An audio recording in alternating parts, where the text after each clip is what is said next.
Welcome to the end of the semester. It is the end of fall 2020 and it's been wild, right? A lot of you are probably buried in grading and you're like, Dustin, don't tell me anything about teaching. So I'm only going to sort of not tell you anything about teaching. Instead, what I wanted to tell you about is my holiday reading list. So if you are anything like me, I love sitting down with a good hard copy book and just, I love it. I love it. So I am actually really excited to have some downtime this holiday to work through some books that I'm really excited about, and I want to share those with you. I think they're ones that you would get a lot out of and might just enjoy yourself.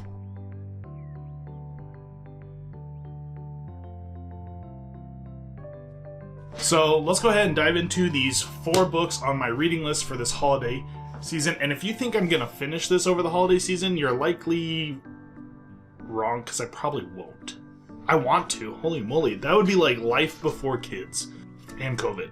Like I mentioned, I have 4 hard copy books here. I always prefer hard copies personally, although a digital book is great, though with enough screens and everything like that, I don't want digital books. I like kind of that physical tactile touch.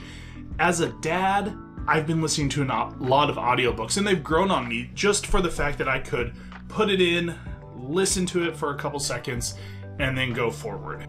And so as I'm doing dishes, as I'm getting stuff ready around the house, cleaning up, I can listen to a book.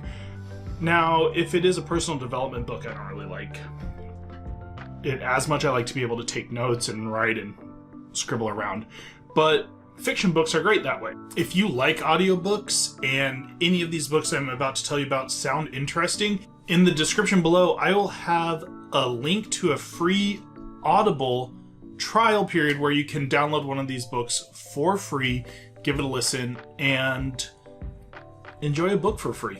Just cancel your membership after it. Don't tell them I said that. I want to start off with The Miracle Morning. This is the first thing that's on my list to read. It is a small one, as you can see here. Nice and easy. This is by Hal Elrod, and if you're wondering, all of these will be down in the description below. So the reason I got this one is I've always been a morning person, and it has changed. I don't know whether it's COVID or parenting or a little of everything, but mornings have been harder for me lately, and I really like my mornings to have a moment to focus on myself and get myself set up for the day. And that's what The Miracle Morning is all about. He goes through the 6 best strategies to starting your day off right. And it sounds cheesy, right? The Miracle Morning sounds almost as cheesy as the 4-hour work week, but I've only heard good things about this book. I've heard that you could implement it in as fast as 6 minutes every morning. So I'm really excited to get into this and really be more intentional about how I start my days as I go forward, to hopefully just align with the energy and focus and purpose of each day as I approach it. The next book on my list is The Obstacle is the Way by Ryan Holiday. Now, this is again one that has great recommendations. I specifically was listening to a podcast from Pat Flynn, and in it they talked about how this book was life-changing for them. And the people who thought it was life-changing for them read it years ago.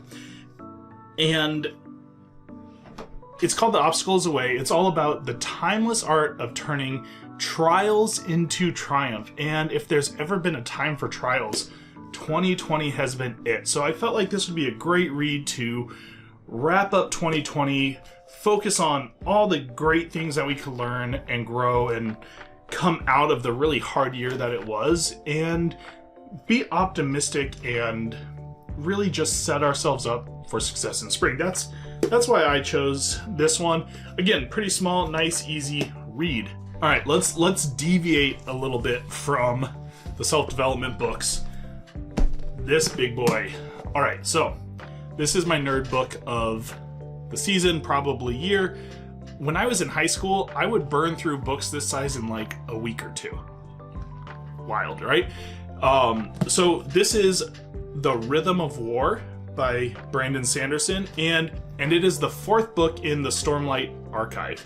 And the Stormlight Archive is, I think, kind of a modern, bigger Lord of the Rings. So if you are into fantasy and adventure, you like things like Harry Potter, Lord of the Rings, obscure ones like The Wheel of Time, maybe not too obscure, some of you have probably heard of it, but this is a great book for you. It's an epic adventure saga. All 4 books are huge. I love it. I love all the characters that are in it. It's actually really smart, or smartly written, I should say, and tackles topics like mental health, depression, multiple personality disorder, and all sorts of things like that in a fantasy context. So, really cool book. We'll see how fast it takes me to get through this, but it's one that I'm really excited for. And the final book that I'll be reading over my holiday break is the one I'm actually most excited for, especially for implementing in the spring. This is The Art of Gathering by Priya Parker.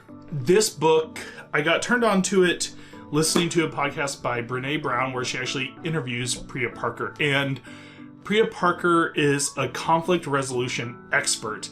And she has a PhD in this and focused on gatherings. And she takes this really interesting look on gatherings and how to make them impactful and meaningful. And she discusses things like Zoom meetings and these digital frontiers that we're exploring as new meeting spaces. And it's one of the things I really want to do. I personally feel like I did a pretty darn good job of being intentional about my meeting times and purposes of the meetings as we go through, but I think I learned a lot from fall, and I think there's a lot more to learn, and I think I could really make just undeniably memorable experiences for my students this spring, and I think that this book is really going to help me do that. So I recommend maybe picking this up if you want to try to level up your Zoom meeting game or even your hybrid learning game.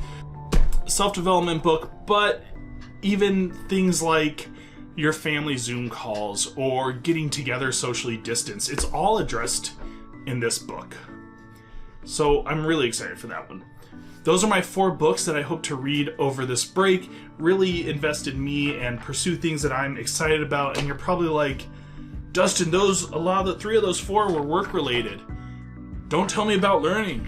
I want a break. Well, a break is pursuing things you're interested in, and I run a YouTube channel about learning and teaching, so that's stuff I'm interested in. I'm really excited for those books. I would love to hear what is on your holiday reading list or break reading list, and I sincerely hope that you get a chance to relax and take a breath and recharge and re-energize. I would also love to know if you're going to pick up one of these. I'll have links to them in the description below. If you want to read one of them with me, I would actually love to have someone to chat about it with. So let me know. Let me know if you picked any of these up and if you intend to read them. If you haven't yet grabbed my teaching companion, the link is in the description below, so be sure to grab that. And I have a couple of videos on the screen here that you might be interested in watching as well. Have a great holiday break.